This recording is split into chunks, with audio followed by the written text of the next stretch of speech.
Hi, this is Marty Wilkinson with the PeaceGiver Project. You can look us up on PeaceGiverProject.com. Also at the same Instagram or Facebook handle, PeaceGiver Project. My guest, Katie Hansen. And today we're going to change it up a little bit. Normally, she would be asking me questions prefaced by her experience and some background as to why she's asking the question. Today, I'm going to ask her a question and let her do some talking. My reason for doing that is it's kind of a rarity for, in my experience, for someone who's been abused to really able to give a sincere voice without going on the attack. Usually I see indignation and they're attacking the other person. Really what I wanted to get to the heart of is how it affects people who have been abused, even later, not just then, but later. And it's been something that's been heavy on my mind based on my actions and feeling the weight of the accountability. In order for me to get better, I've got to process through that. So that's really what we're wanting to do today, is to help people heal, and people who have been abused. You're probably going to, a lot of the feelings that Katie expresses, you're probably going to identify with. And if you've been abusive, it might be a little bit jarring to you. But the reason why I would like you to hear it from Katie as opposed to the person that you abused right now is I was able to, part of my healing process, that was offered to me. When I went into an intensive outpatient, I was with, there was a dozen people or so in the group. Half were women, and at least 3/4 had suffered unspeakable abuse, physical at least, and emotional, like really horrible things. But it enabled me to be objective and accountable without feeling attacked. I don't want anybody to feel attacked right now, but I want to at least give you an idea of the lasting effects that abuse has on a victim without, you're not being attacked here. You're not being attacked at all. I just want to give you the opportunity to take a look at that. And if some of this resonates with you, it may warrant a closer look. So, Katie. Yes. With your experience with abuse, if you could relay, briefly the different kinds of abuse you've had. There's financial, emotional, verbal, physical. There's several different kinds of abuse, lots. Mm-hmm. And if you could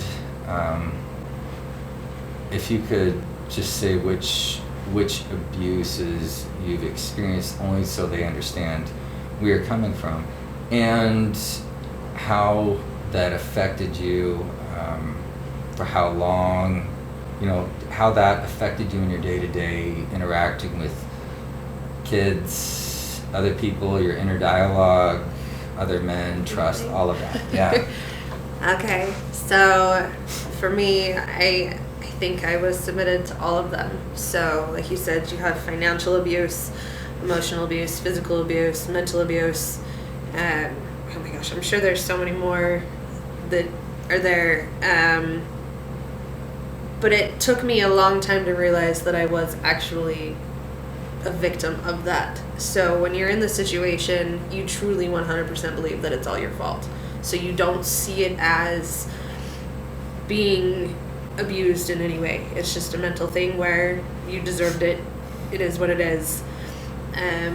It took me many years. So I was actually the one that kicked my ex-husband out. It took 2 years for us to get divorced. And still, even through that 2-year time, the mental abuse, emotional abuse, verbal abuse was still happening. I mean, I would get text messages.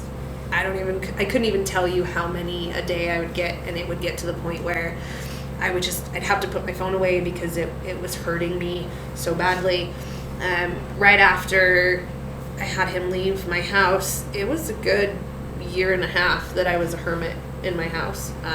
My kids and I would take my kids, I would go to work, I would go home, we would sit up in my bedroom with all the windows shut and locked and blinds closed, just be, because to me that was the safest place that I could be. Even during that time frame, there were things that he had done to my house to scare me. It's just insane that those things would even happen. Financially, it was a struggle because obviously you go from two incomes, right? And even though with him, we would both work really hard, we would have ourselves on a budget, but he would hide things. He would take checks. This is back when checks were cool. He would take checks out of the back of the checkbook and write checks, so we wouldn't be able to. I couldn't manage the money because I didn't know what there was. Every form of abuse that there is, it took me years, and still to this day, it takes me a long time to be able to voice those things. It was about a year and a half ago that I finally came to the conclusion that it wasn't my fault. So that's, 6 years after the fact that it really was not me. And now that's why I'm okay sitting here with you answering these questions, because I understand it wasn't my fault, and I didn't deserve the things that I went through. So it was a long time. I don't doubt it. What a lot of people don't understand is, I think maybe they don't understand is, suddenly, it's a gradual process. Abuse is a gradual process. Things that would have once been just, you would have been so repulsive because it happened gradually, little by little, and suddenly things that you would think were just batshit crazy are normal. They're every day. You're like, oh, well, that's acceptable, until you have a friend or someone that says, wait, what the hell, huh? What's going on? Well, that's not normal. Wait. No, that's not normal. That's nuts. And it affects in different ways. That's, when they refer to PTSD, that's what they're referring, that's the inference that different things trigger. I suspect, again, I'm not a psychologist, but I have common sense. I suspect the reason why you locked yourself in there was things that should have been safe to you were suddenly not safe. So if you put yourself in lockdown, then nobody can hurt you. And I did that to a certain degree in the same, with my ex. She would threaten me, well, you did this so in the past, so I'm going to call your probation officer. And this was an everyday thing. If I didn't do everything that she wanted me to do, she would threaten, well, I'm going to call your probation officer. I'm like, well, shit, I don't want to go back to jail. And if she called me in, they would believe her. They would throw me in jail, and then it's up to me. I don't care what anybody says. When it comes to this particular subject, you are guilty until proven innocent. Believe that. And more often than not, they probably are guilty. I was not doing anything wrong, but I was threatened nonstop, to the point where I wouldn't pick up the phone, and I would shut in. And I love the outdoors. I love being outside, and always have, except in this window. I'm like, well, geez, I don't even want to go outside because I'm afraid that the cops are going to be waiting outside for me to throw me in jail for something that I didn't do because she's mad at me. And that was exponentially increased once court started. Today I've got primary custody of my 4-year-old for a reason. All the garbage on both sides was aired out in court. There was nothing to hide. All of my stuff that I'd ever done was aired out. So was hers. And the court decided the way they did because they felt that I offered a more stable environment for my son. Today, now the financial abuse comes in the form of the court system. Because instead of being able to take care of my boy, I'm constantly being attacked with this and with that. And I've got my boy full time. Starting, next month, I'll have him all but one weekend a month. I'm the sole provider for that little guy. And I'm under a constant attack, and it's abuse. It's still abuse. But again, where I feel, and I don't know if it's accurate or not, that I take accountability, I contributed. I created that culture of abuse. And right now all I really want to do is, and I suspect that that's probably all you really wanted to do, is live a healthy life with your kids and be left alone. And so how is that, I'm curious, based on those actions, based on that abuse, pardon me, how has that affected your relationship with other men, or other potential? Tremendously. So I've obviously dated quite a bit since then, and there's always been something in my head that I see an action or I hear something that's said and I shut down, and then it becomes, I start picking apart absolutely everything that I feel is wrong until I just explode, and then I have the strength to walk away from a situation, because if I leave, you can't hurt me. So I mean, even just my past relationship, I saw a glimpse of anger or frustration or whatever, and I snapped again. Was like, nope, I told myself I would never be in this situation, but I don't know what that situation would have been, because I went back to my past. I went back to the same situation where this action is what caused this consequence to me. Right? So his action would cause a consequence to me. And because I saw that action starting to happen, even though it wasn't meant to be in that way at all, I took it that way. So I have had many failed relationships because of the person that I became because of that. And now I view myself a lot differently. I obviously have overcome a lot of that. But it's taken a lot of work. It's been 2 years since I've even tried dating anybody, because I knew I needed to find who I was based off of what I've done. So, yeah, it affected it a lot. Yeah, I suspect it, and me as well. And what I really wanted to point out to our viewers is that, there's a ripple effect, and then suddenly, and I don't, obviously I don't know the guy you're dating. He may have been, a saint. He may have been an amazing human being. I don't know. Maybe not. It doesn't really matter. What does matter is, in, taking my own accountability, the things that I've done, or my indifference that I've had in the past towards any woman, that leaves a mark. Because I know what it's like to feel like I'm not lovable. I'm like, oh, well, why did you hurt me? Why did you abandon me? Why did you betray me? Like, am I not worth it? Am I not lovable? And suddenly I take that on, and then there's some innocuous event that takes place, and my response has nothing to do with her at all. And it may have been completely innocent, but because of some past event, I just go into orbit. And not in an angry way, but I'm gone.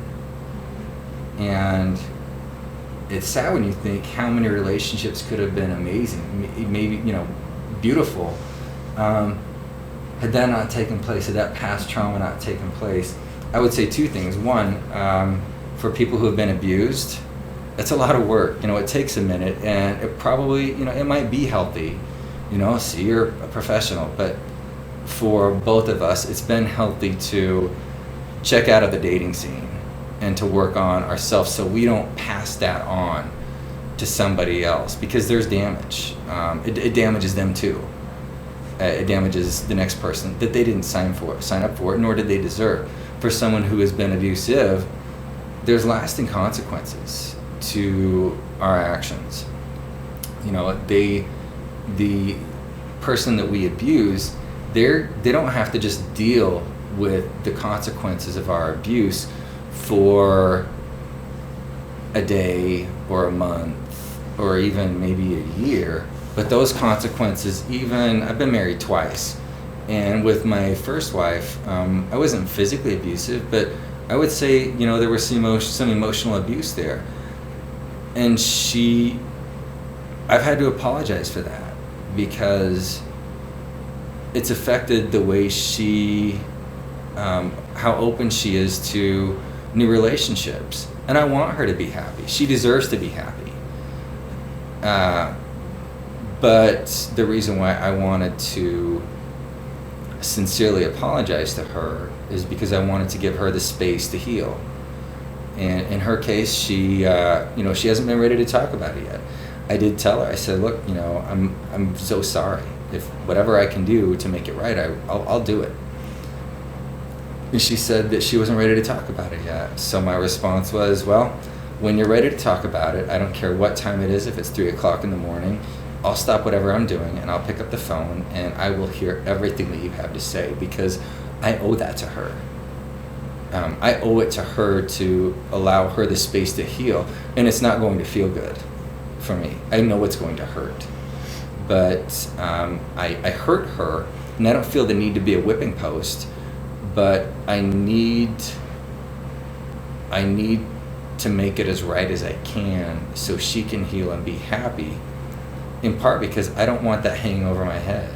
I don't want that guilt hanging over my head anymore. I don't want that shame hanging over my head, because my response in the past to that shame hanging over my head was to numb it out with relationships or alcohol. With a lot of people, it could be gambling or porn or whatever it is. Fortunately, I've limited it to alcohol and relationships. Maybe not fortunately, but we all have our vices. But I'm cleaning it up. My point is, we want to help people heal. So that's about all the time we have for today. Was there anything else before we move on? Was there anything else? I do want to say one thing. Yeah, let's do it. Yeah, so, we do have actually a little more time. We're good. Okay, so you asked me a question, and then you were talking earlier about how, as a victim, or I say a survivor now is what I call myself, because nice. I was never a victim. Let's do that. Like, that's what I refer to myself as. We'll change our verbiage. But you were saying about how you don't see it until other people tell you you're being dumb, right? But I also want to make it very clear that even when you're in that situation, people can tell you, and you'll defend the other person 100%. It doesn't matter.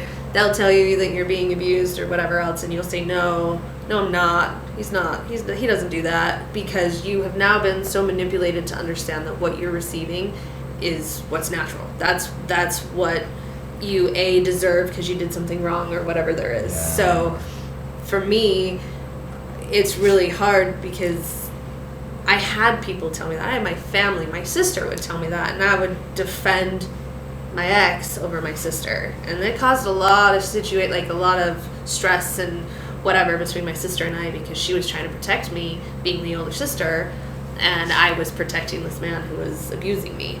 So even though I had somebody telling me straight in the face, look, this is what's happening, it didn't matter. I was still going to defend my ex because I felt I deserved everything that was being done to me. And I've put a lot of thought into this, is there something or a different way she could have approached you on that may have gotten through? Just to listen.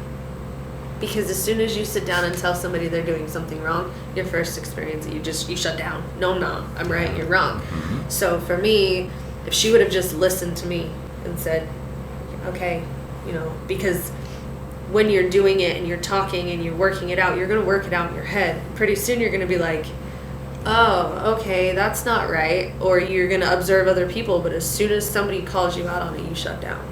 Doesn't matter. So best advice I have is if you know somebody in the situation, just listen. Don't try and defend it. And that's the approach that we're wanting to take with everything surrounding this project. We want to lead with love and with questions.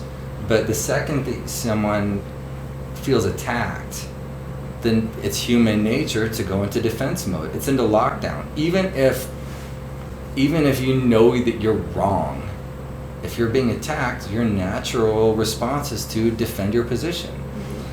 Mm-hmm. For me, I found, because I was put in the same, not the exact same, but then my ex was incredibly abusive, even from 600 miles away, and my family was like, leave her. Mm-hmm. And I would defend, but this, and we've got a kid, and this, and mm-hmm. Had someone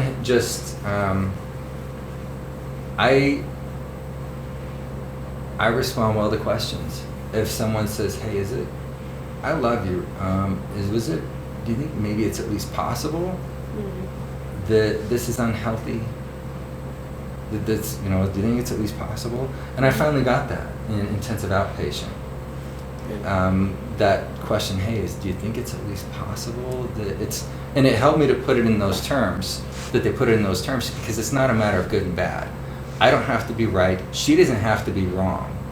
And that's one of my biggest points in at least dissolving an abusive situation is I really don't give a damn who leaves. Somebody needs to leave. If you're going to be fighting over anything, you should be fighting over who's going to leave first. Seriously, because I really don't care who leaves first. Someone has to exit. In every case I've ever seen, certainly in mine, one of us had to exit. It just happened to be me. I had to get out, but the approach, I agree.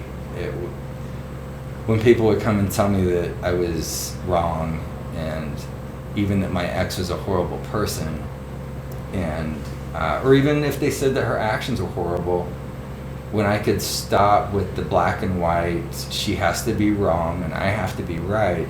It's like, is this healthy, unhealthy? Shit, it's unhealthy.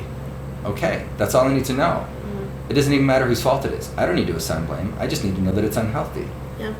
Then we can deal with it objectively. At least that's what I found in my situation. Now we actually are. Now we actually are running on with it. Yeah. Thank you for keeping going. That was good. So again, you can look us up on PeaceGiverProject.com. You can find us at PeaceGiver on Facebook and Instagram. If you're finding value from this, please, of course, like, share. Please, we're doing this to help people. We want to end abuse in all of its forms, and that's why we're here, and we'll hope that you will help us in this. So have a great day. Thanks so much. Show me what I'm looking for.